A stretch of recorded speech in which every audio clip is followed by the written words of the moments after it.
നിങ്ങളുടെ കുട്ടികൾക്ക് വിശപ്പില്ലായ്മ ഉണ്ടോ? എല്ലാ മാതാപിതാക്കളുടെയും പരാതി ആയിരിക്കും അല്ലെ, എന്റെ കുട്ടിക്ക് തീരെ വിശപ്പില്ല, എന്തുണ്ടാക്കി കൊടുത്താലും മര്യാദയ്ക്ക് കഴിക്കുന്നില്ല. എന്തായിരിക്കും ഇതിന്റെ കാരണം? നോർമലി ഫിസിയോളജിക്കലി നമ്മുടെ ഗ്രോത്തിന്റെ സൈക്കിൾ എടുത്തു പോയി കഴിഞ്ഞാൽ ചെറിയൊരു ഏറ്റക്കുറച്ചിലൊക്കെ ഈ വിശപ്പിൽ കാര്യത്തിൽ ഉണ്ടാവും. ഇതൊരു നോർമൽ ആയിട്ടുള്ള കാര്യം. നോർമലി അല്ലാതെ എന്തൊക്കെ കാരണങ്ങൾ കൊണ്ട് കുട്ടികൾക്ക് ഈ ഒരു വിശപ്പില്ലായ്മ വരാം? സിങ്ക് അല്ലെങ്കിൽ അയണിന്റെ ഡെഫിഷ്യൻസി മൂലം കുട്ടികൾക്ക് ഈ ഒരു വിശപ്പില്ലായ്മ വരാം.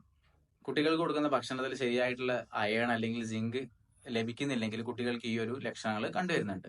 കുട്ടികൾക്ക് പനി ജലദോഷമൊക്കെ വരുമ്പോൾ സ്വാഭാവികമായിട്ടും വിശപ്പ് കുറയും. ആ ഒരു രോഗം മാറിക്കഴിഞ്ഞു കഴിഞ്ഞാൽ വിശപ്പ് തിരിച്ചു വരികയും കുട്ടികൾ ഭക്ഷണം കഴിക്കുകയും ചെയ്തോളും. പക്ഷെ തുടർച്ചയായിട്ട് കുറെ കാലത്തേക്ക് കുട്ടികൾ വിശപ്പ് വരുന്നില്ല, ഭക്ഷണം കഴിക്കുന്നില്ല എന്നുണ്ടെങ്കിൽ നിങ്ങൾ ട്യൂബർകുലോസിസ് അല്ലെങ്കിൽ ലിവർ സംബന്ധമായിട്ടുള്ള രോഗങ്ങൾ ഉണ്ടോ എന്നുള്ളത് ഉറപ്പുവരുത്തണം. അടുത്ത പ്രധാനപ്പെട്ട ഒരു വിശപ്പില്ലായ്മയ്ക്കുള്ള ഒരു കാരണം വിരശല്യം. കുട്ടികൾക്ക് ഏറ്റവും കൂടുതൽ കാണപ്പെടുന്നതാണ് ഈ വിരശല്യം അല്ലെ. മലദ്വാരത്തിന്റെ അവിടെ കൂടുതലായിട്ട് ചൊറിയ, ഉറക്കമില്ലായ്മ, ഭയങ്കര ഇറിറ്റബിൾ ഒക്കെ ആണെങ്കിൽ നമുക്ക് വിരശല്യം ഉണ്ടെന്ന് മനസ്സിലാക്കാൻ സാധിക്കും.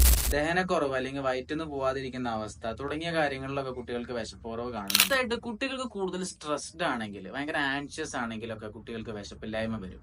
ഒരു സൈക്കോളജിക്കൽ പഠനം പറയുന്നത് നമ്മൾ കുട്ടികളെ നിർബന്ധിച്ച് ഭക്ഷണം കൊടുക്കുന്നത് കുട്ടികൾക്ക് ഒരു സ്ട്രെസ് എൻവിറോൺമെന്റ് ക്രിയേറ്റ് ചെയ്യുകയും നോർമലി സാധാരണമായിട്ട് കുട്ടികളുടെ വിശപ്പ് കുറയുകയാണ് ചെയ്യുന്നത്. ഇതിനെ ശരിയായ സമയത്ത് ശരിയായിട്ടുള്ള ട്രീറ്റ്മെന്റ് കൊടുത്തു കഴിഞ്ഞാൽ നമുക്ക് ഈ ഒരു പ്രശ്നം നേരത്തെ തന്നെ മാറ്റിയെടുക്കാവുന്നതാണ്.